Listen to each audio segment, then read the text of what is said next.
Anda kembali bersama kami di Prime Time Talk. Jangan lecehkan merah putih masih menjadi topik dialog kita bersama Pak Marwarar Siahaan, pengamat hukum tata negara, kembali membahas tentang apa yang kemudian dianggap melecehkan bendera merah putih kita ini, Pak. Nah, kalau kemudian dari pihak yang mengibarkan bendera menyampaikan semacam anggapan pembenaran oleh mereka bahwa kalaupun kita mencoret atau menuliskan sesuatu di atas bendera itu, tapi itu kan bukan sesuatu hal yang buruk, dalam artian tidak kemudian menghina bendera, tapi menuliskan hal yang berbau religi begitu. Apakah kemudian itu bisa dikatakan semacam pembenaran juga atau bisa dipertimbangkan kembali begitu, Pak Marwarar?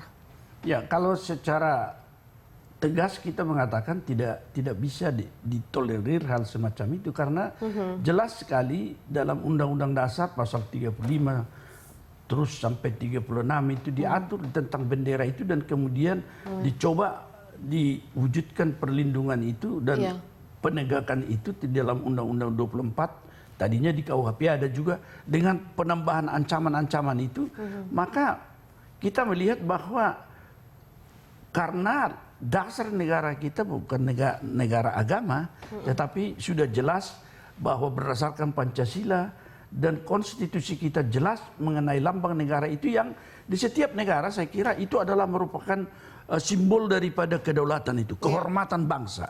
Nah kalau misalnya dikatakan dia mau mengganti atau bukan mengatakan itu sesuatu hal yang boleh karena atas dasar agama, dari sudut dasar negara sudah jelas kita punya dasar adalah Pancasila. Tetapi yang menjadi persoalan sekarang, apakah memang ada di sini, di balik ini semua, suatu apa yang dikatakan untuk mengganti pemerintahan, itu yang menjadi kekhawatiran saya sebenarnya. Karena di permukaan hanya bendera, tetapi dengan kekuatan seperti ini, yang mampu digerakkan satu ormas dalam keadaan sangat sangat dinamis begitu, maka saya kadang-kadang melihat ini adakah orang yang ingin mengganti baik dasar negara kita maupun pemerintahan ini. Kesannya terlihat seperti itu, Pak Marwarar. Boleh dilihat begitu. Oleh karena itulah kita membutuhkan kejelasan yang cepat barangkali dari pihak kepolisian untuk melakukan penyidikan dan kalau memang itu memenuhi semua unsur tindak pidana tentu bisa dibawa ke proses peradilan. Baik, Pak Marwarar, kita langsung tanyakan ini ke Kombes Pol Awi Setiono. Selamat malam, Pak Awi. Selamat malam, Mbak. Ya, selamat malam Pak Awi, bersama Veronica. Di sini ada Pak Marwarar Siahaan juga. Pak Awi, sejauh ini tadi kita sudah sempat berbincang dengan Pak Boy Rafli Amar terkait dengan penyelidikan yang sedang berlangsung saat ini. Sejauh mana Pak? Dan siapa saja yang sudah sempat dilibatkan dalam pemeriksaan terkait dengan pelecehan lambang negara kita, bendera merah putih yang bertulisan Arab? Iya Mbak, memang untuk tanggal 16 kemarin, pengamanan demo itu mengkonsentrasi terkait dengan ketertiban jalannya demo sendiri. Kemudian setelah selesainya itu baru kita mendapatkan laporan informasi dari anggota intelijen kami bahwasanya memang di antara pendemo itu ada yang membawa bendera merah putih yang gambarkan tulisan Arab. Dari situlah akhirnya dilakukan penyelidikan, dikumpulkan barang-barang bukti yang ada. Akhirnya di situ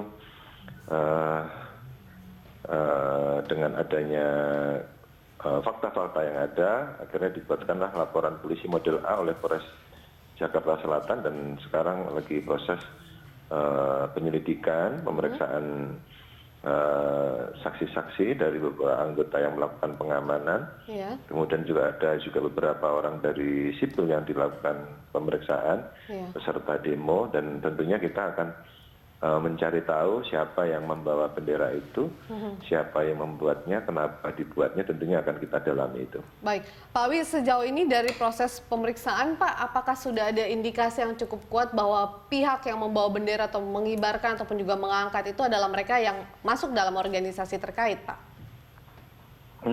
Patut diduga, tapi terlalu dini kalau saya sampaikan karena memang ini tadi prosesnya masih penyelidikan karena memang kita juga mencari tahu siapa yang berbuat apa tadi.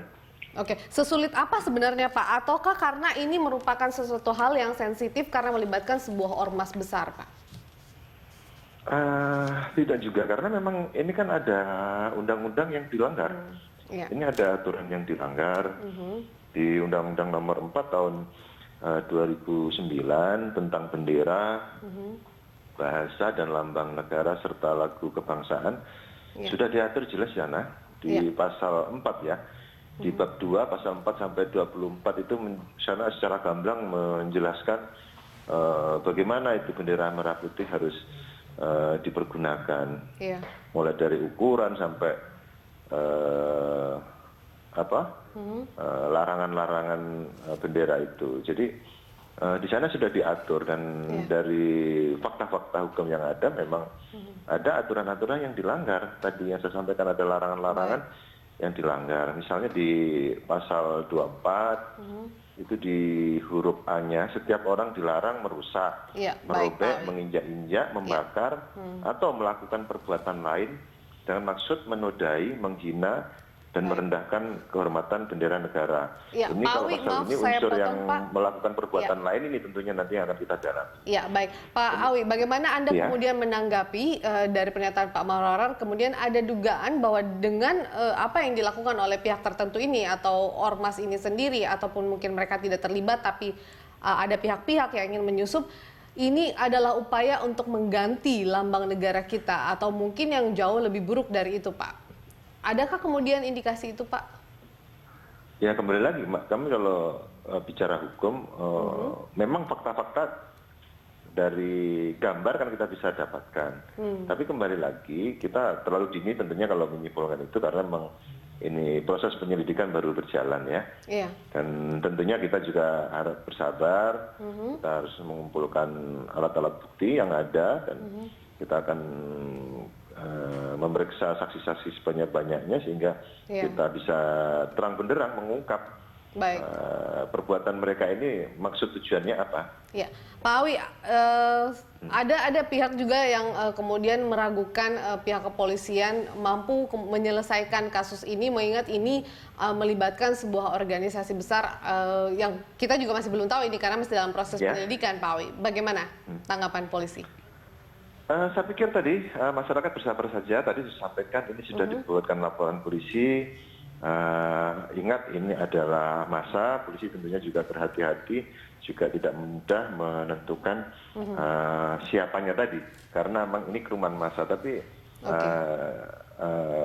tentunya Polri minta dukungan dari seluruh masyarakat Indonesia, kiranya biar penyidik kami segera cepat mengungkap ini ya. Kita untuk data-data ya kita sudah kumpulkan sih. Tinggal kita tunggu waktu saja nanti kita lihat. Pak Awi, satu pertanyaan lagi Pak. Ini seandainya kemudian sudah terungkap dari proses penyelidikan dan pelaku adalah bagian dari organisasi tersebut, apakah hukumannya berlaku perseorangan ataukah kemudian nantinya melibatkan organisasi terkait? Mengingat mereka juga saling mengetahui satu sama lain Pak dalam proses pengibaran ataupun juga bahkan pembuatan bendera yang bertulisan Arab itu Pak. Ya, tentunya pertanggungjawaban pidana kan dibebankan kepada orang per orang, Mbak ya, sehingga siapa berbuat apanya tadi tentunya nanti kita akan telusuri benang merahnya. Kita pasti mulai kan dari yang membawa dulu, yang membawa bendera, kendaraannya, kemudian bendera itu nanti baru kita akan periksa kan, siapa yang di depan, siapa yang di belakang, yang megang siapa, bendera itu dapatnya dari mana, siapa yang membuat, apa ada yang menyuruh, apa ada yang mendanai. Nanti kita tulis semua. Terus yang jelas ya tadi, betul tadi kita sampaikan maksud tujuannya apa gitu loh. Kok bendera merah putih ditulis sedemikian rupa seperti lambang-lambang yang lainnya itu. Tapi sudah nyata juga kan Pak, karena memang ada aturannya bahwa mencoret-coret bendera pun sebenarnya sudah kena pidana ya Pak ya?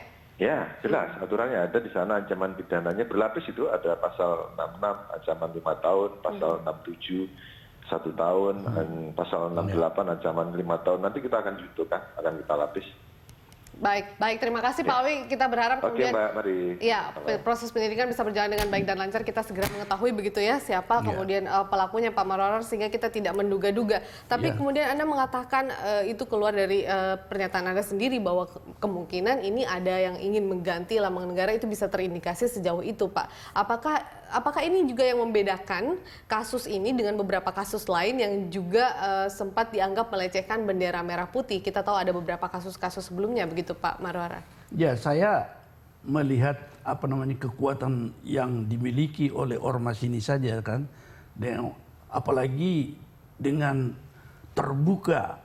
Ya, katakanlah ketika dipanggil kita mau menunjukkan kekuatan kita dipanggil untuk diperiksa, tentunya sebagai warga negara ya biasa saja lah dipanggil, ditanyain, kita jelaskan. Tetapi ini datang dengan terbuka dan bahkan meminta supaya Kapoldanya copotnya itu.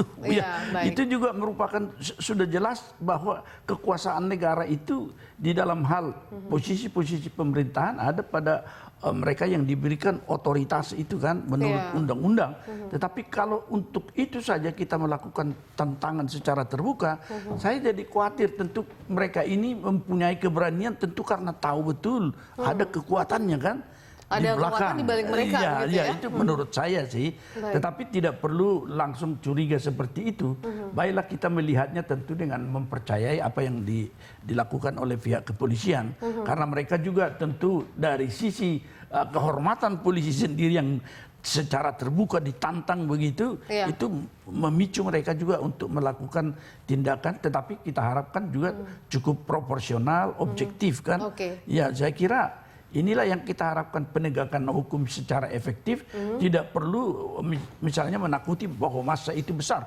Karena negara itu menurut saya besar kekuatannya. Dia tidak boleh kalah kepada ormas atau kepada kekuatan-kekuatan meskipun di balik ormas itu, saya kira. Tapi Pak Marwarar, kita coba melihat lebih mungkin sedikit objektif karena memang ada beberapa pihak juga yang mengatakan bahwa ini sebenarnya juga bisa jadi isu yang diada-adakan saja untuk menekan organisasi tersebut. Anda melihatnya bagaimana? Karena kan kasus pengibaran bendera ataupun juga pelecehan lambang negara, entah itu bendera merah putih atau yang lainnya juga sudah sempat ada sebelumnya, tapi tidak sebesar ini kemudian. Ataukah karena semangat Polri yang kali ini jauh lebih besar untuk mengamankan negara dan melindungi lambang negara kita?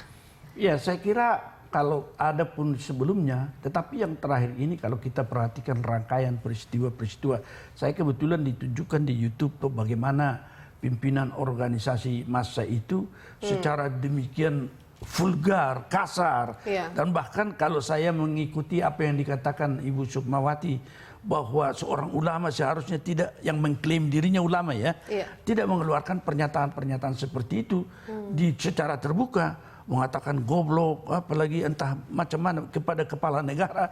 Saya kira ini tentu bukan sesuatu hal yang main-main. Kalau kita melakukan tentangan terhadap satu kekuatan yang resmi, tentu karena kita menghitung kekuatan kita cukup besar. Oleh karena itulah saya mengatakan perlu dilihat secara lebih cermat ke belakang itu, karena menggerakkan massa begitu besar juga itu membutuhkan dana yang besar juga menurut saya kan.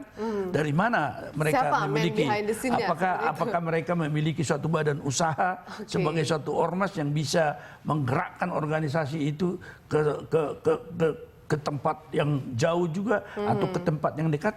Karena itu kan butuh makan, butuh transport, dan lain sebagainya. Jadi ini sebenarnya tidak hanya kemudian persoalan pelecehan lambang negara kita, tapi ada yang lebih dari itu yang mungkin cenderung ingin menguasai negara. Anda maksud seperti itu, Pak Marwarar?